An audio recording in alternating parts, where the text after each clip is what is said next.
Hello, rich ones. Welcome to our space, and welcome to the third episode in season 2 of the Hot Money Talks podcast. My name is Christine Ishampepe, the money mechanic, and I help you fix your finances.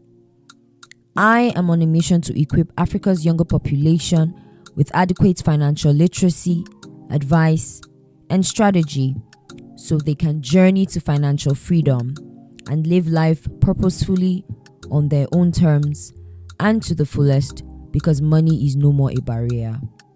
I want you to live your best life.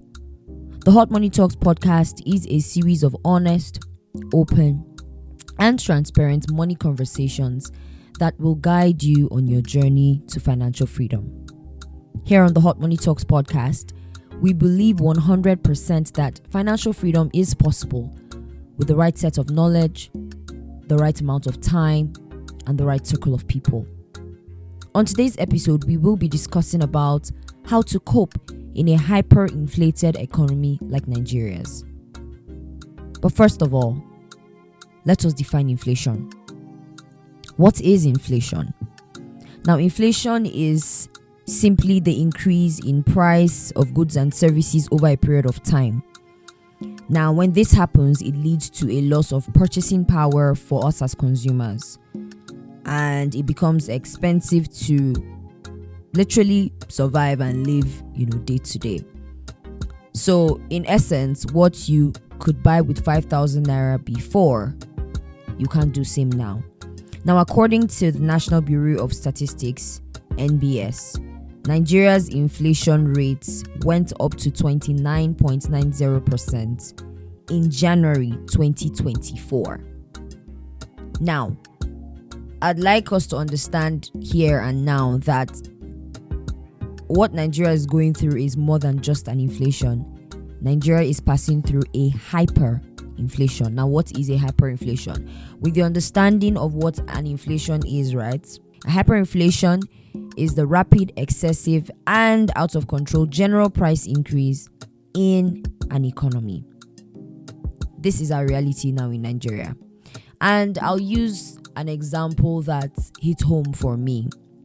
So I think about 2.5 weeks ago, my mom needed to buy a couple of bags of cement for a project she's trying to, work on. And at the beginning of that week, cement was around 6,500.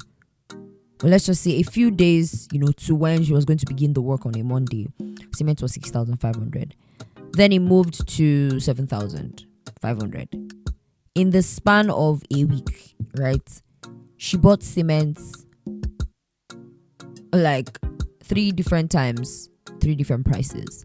Cement moved from 6,500 at about 3 weeks ago to 10,000 a few days ago. Apparently, in other parts of Nigeria, cement has gone up as high as 12,000 naira. What does that tell you? It's a hyperinflation, because the rapid and excessive out of control price increase over goods and services in the country is alarming. So if you didn't know what was going on with Nigeria, I'm here to tell you that Nigeria is going through a hyperinflation. Now, let us understand what causes inflation. What causes inflation? So, let's go back to econs, a little of economics class. We remember the rule of supply and demand, right? Now, supply and demand basically make up what causes inflation in 2 categories. Now, we have the cost push inflation. Now, this is when production costs rise and then producers now pass that increase to consumers. So I like to think of it like this. I like to say that producers basically transfer aggression, air quotes, right, to the consumers. So essentially, production costs have risen, right? And so producers are like, okay, so how are we going to deal with this increase in cost of production? And so the consumers have to pay the deficits, right? They have to pay for the increase in price of production. So that is cost push inflation. Then we have demand pull inflation, and this is when demand does not meet supply, right? So this is when the demand for goods and services in an economy is more than the production capacity or more than supply. So this is, demand and supply basically at work here. So when there's increase in production costs, or when the demand for goods and services does not meet the supply, then an inflation arises. Now, how do we combat inflation? As an average Nigerian who has to live in Nigeria, right? How do you deal with inflation? That's the most important, thing that we need to talk about today. It's our reality, right? And we need to just find a way to combat it, to survive amidst the inflation. How do we survive? Today I'll be sharing with us 10 different tips, okay, that would help us combat and survive the hyperinflation in Nigeria. Tip number 1, use a budget aggressively. So you're going to hear me use aggressively on today's episode quite a number of times, because this situation calls for drastic measures. Okay, so yes, tip number 1, use a budget aggressively. Now, we know that a budget is simply, a plan for your money, right? It is the process of prioritizing, your expenses, okay? Identifying your needs and your wants, and then focusing on your needs most importantly. So yes, one way to deal with inflation right now is to use a budget aggressively. Cut down on as much as is possible. Things that are not necessary, things that are not needs, things that can wait, things that you can survive without, right? You would need to focus on needs right now.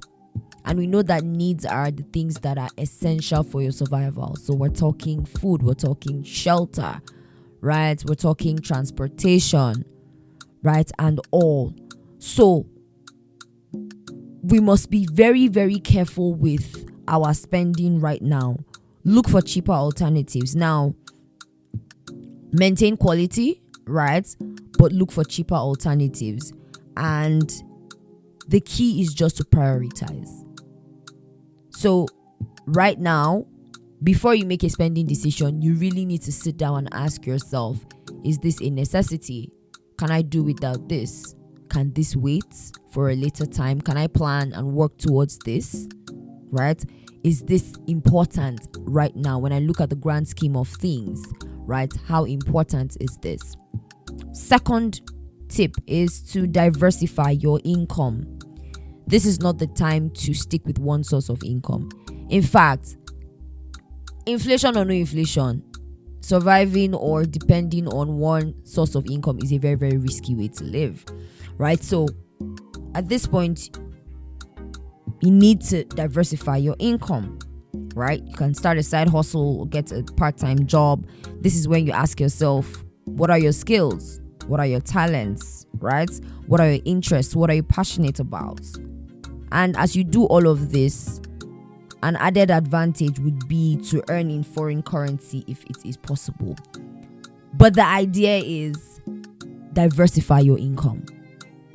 Have multiple sources, multiple streams of income. Very, very important.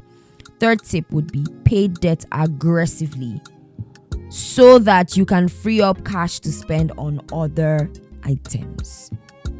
Very, very important. If you are in debt right now, your priority right now should be to get out of debt. Because when you're in debt right now with everything that is going on, you are essentially also tying down your money, right? So money that you would have used to handle other issues is going to repaying debt. So basically, you're fighting against yourself. 2-0 basically, right? So pay off your debt aggressively.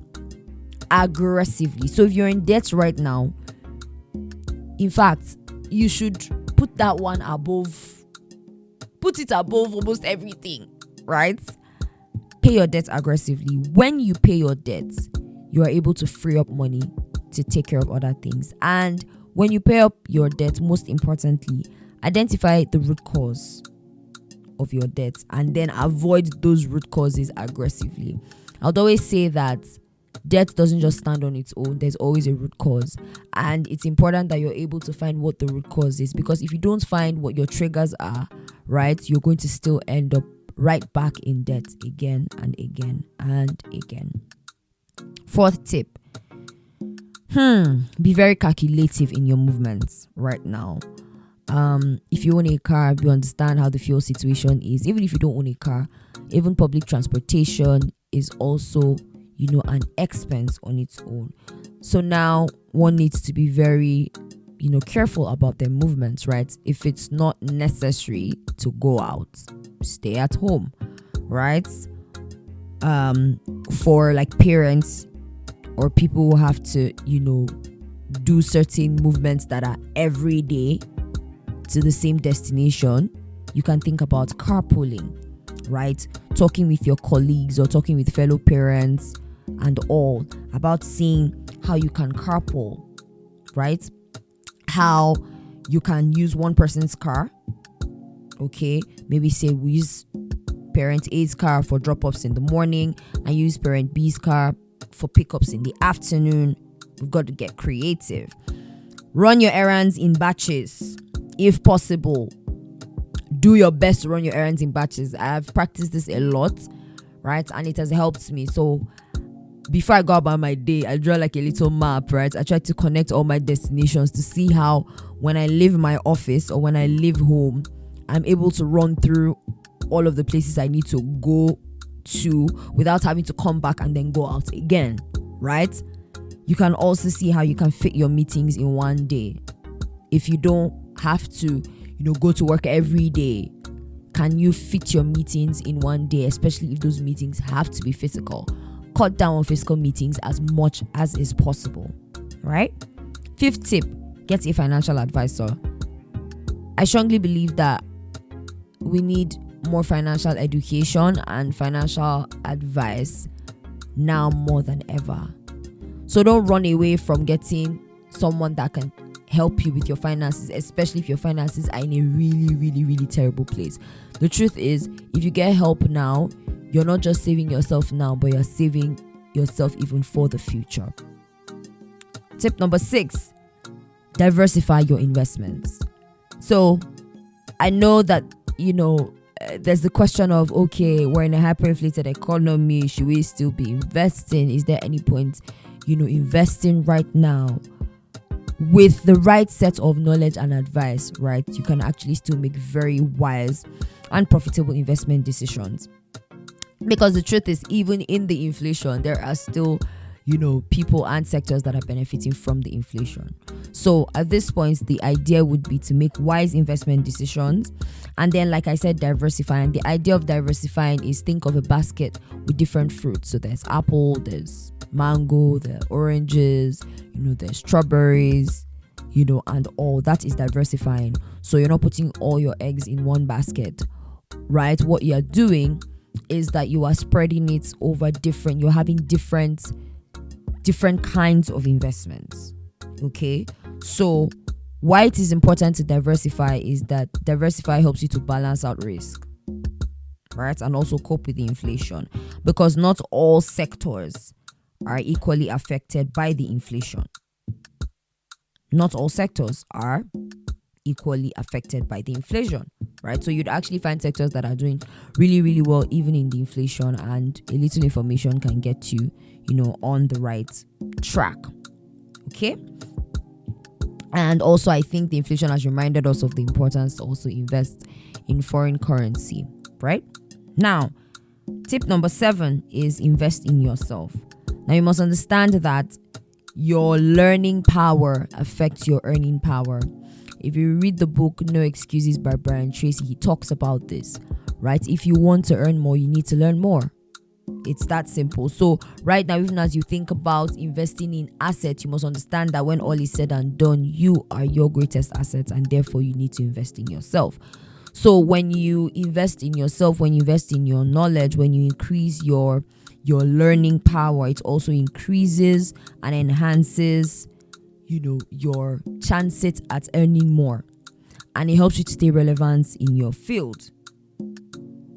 And obviously, all of this would lead to an increased level of income. So take that course, learn that new skill. Okay? Tip number 8, build an emergency fund. Now, this serves as a cushion for inflation, especially in the case of job loss or unplanned expenses. And why? Because when you look at the definition of an emergency fund, the idea is to have at least 3 to 6 months of your living expenses saved up, right, in an account. And the idea is that, if you lose your primary source of income, you're still able to take care of yourself for 3 to 6 months before you bounce back, or if an unexpected expense comes, you don't have to stop working towards your other life goals simply because an emergency has come. And the truth is that if many people had an emergency fund before now, right, they would have had a soft landing when the inflation really got bad. But a lot of people did not have any savings of any kind, so the inflation hit them hard on a serious note. So many of these habits are things that if many of us had started practicing, even before things got this bad, we would have handled the shock of the inflation a bit better. But it is not too late to still build an emergency fund. This is very important, not just for now but for the future. Must always bear in mind that life is full of emergencies and we must be prepared for them, must be prepared for the rainy day. And so even in the midst of the inflation and all, make it a priority to build an emergency fund for yourself and your family. Tip number 9, learn how to buy in bulk. Now, I know that Nigerians have when you talk about buying in bulk, they give you a kind of look, right? You hear people make statements like, now who get money, they buy in bulk, right? But the truth is, my response is always that now who they plan, they buy in bulk. Simple. Bulk buying is not a show of money per se. It is really just a show of planning and foresight. The truth is, just like the emergency fund, example, if many people were also in the habit of buying in bulk, they would have had a soft landing, during inflation. Because look at the price of rice, right? Look at the price of rice. I heard the last time I heard that a mudu of rice was 1,600, and I'm sure that's just in my location. I don't know how it is in other parts of Nigeria, right? And just I think towards the end of last year, right, rice was around 1,000 plus, right? But now it's 1,600, and I guess it's 1,600 and counting, right? So imagine that every time you have to cook rice, you have to buy a mudu of rice. How cost effective is that? But imagine that, a family is in the habit of buying food in bulk, right? And so they plan towards it. It would mean that, if, for example, you bought a bag of rice, say a couple of months ago, right, before the inflation got really bad, and you're still eating that bag of rice now that the inflation has started, what that rice does for you is that it buys you time, and like I said, gives you a soft landing. So you now know that, okay, next time you're buying rice, it's at this inflated price. However, before that time comes, you now begin to plan and figure out how you're going to meet up with the inflated, price. So learning to buy in bulk is a life skill that everyone should learn. I know how this has helped my family over the years. I remember when COVID hit and everywhere was locked down and people were running helter-skelter, people didn't have food to eat. I know that one thing, I could always remember is that we never lacked food at home, right? So even though we couldn't go anywhere and there was not a lot to be done and all, there was food to eat. And to be honest, man must chop. At least when you chop, you feel calm down, reason how you go sort other problems out. You get what I'm saying? So yes, learn to buy in bulk. On a very serious note, it is a life skill that will help you now and the future. Finally, tip 10. Stay positive. Now, with what is going on in the economy, with the inflation and all, it can lead to a lot of financial anxiety and even depression. And so we must do our best to stay positive. There's a lot of negative energy around. I went to a bookshop a little over a week ago, and when I walked in, I met a lady, a customer, who was speaking with the owner of the bookshop. They were just lamenting about everything that was going on. They were talking about the cement prices and all. And then, while they were talking, I was checking out books, and I was just smiling. I was just laughing at a point. I was just high spirited. And then the woman stops at a point and she looks at me and she's like, "Sister, like, you're just laughing. You're just, And I told her, "Ma, I have consciously told myself that I will stay positive. And it's a choice, right?